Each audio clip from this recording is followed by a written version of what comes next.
everybody. There have been so many questions lately about clean wine and natural wine and organic wine, and wine is bad for you or is wine good for you? We don't know. How do we get wine that's good for us?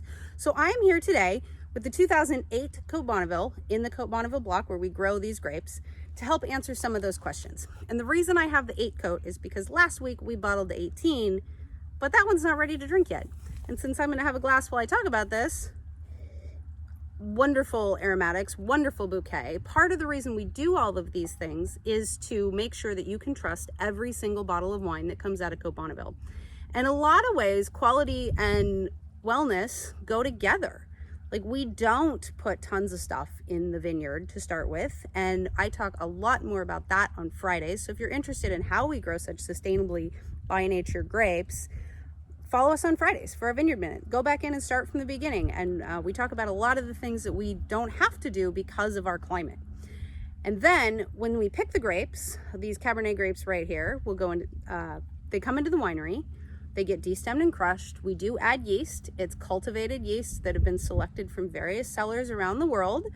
And then we like it, so we gather it, propagate it, and spread it in different places. It's not Franken yeast or anything. There's no GMO yeasts that are used at Côte Bonneville, and in fact there are very, very few, if any, used in the wine industry at all.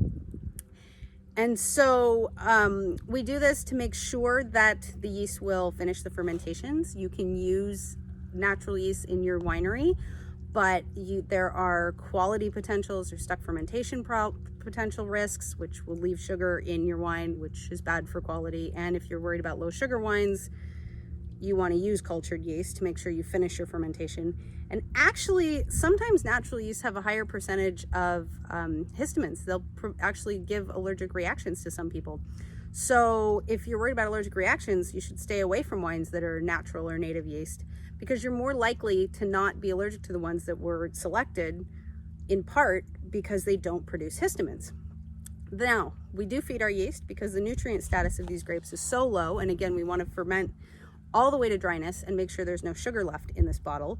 So we do want to build our yeast populations up big and strong, so they have to eat their vegetables and take some vitamins and things like that.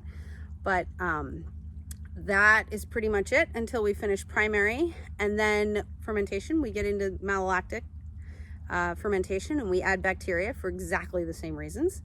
And then after ML, we do add a little more SO2. Now, sulfur, people think is scary, but it's produced by the yeast during fermentation. One of the things that they want to do is make sure that they get to eat all the sugar and there's none left for other bugs or you. So one of their competition mechanisms is to produce SO2. It is completely normal, and even if you don't add any, you can be above the level where you have to put on the bottle contains sulfites. So if you have healthy grapes and a healthy fermentation, you don't need to add very much, but we add a little bit because with no sulfur, you don't get 10-year-old bottles of wine. It's very reasonable amounts. We've been doing this for hundreds of years. And again, the yeasts themselves have been doing this for even longer, forever. And that's it. I mean, that's all. We age them in oak barrels. It impacts the flavor, but we don't add oak. So I don't really know if that's an ingredient or not. It gets kind of messy for some of those sorts of things. It gets a little complicated, but that's it. Grapes, yeast, bacteria, little SO2. Great judgment along the way, and really it's all about the quality of fruit. So I hope that this gives you at least some places to go start asking questions. If you have any questions, the biggest thing is there's plenty of small producers who are happy to tell you all of these things. I don't think lack of transparency in the wine industry is an issue with small producers, because we'll tell you anything you want to know. You want to know where the fruit comes from? Right here. You want to know who made this bottle? You're looking at her, all the steps. You want to know what I put in it? I just told you. So small producers, ethical producers will answer those questions, so just ask them. Anyway, have a great day. Enjoy some high quality wine, which also tends to be very good for you. And we will see you next week.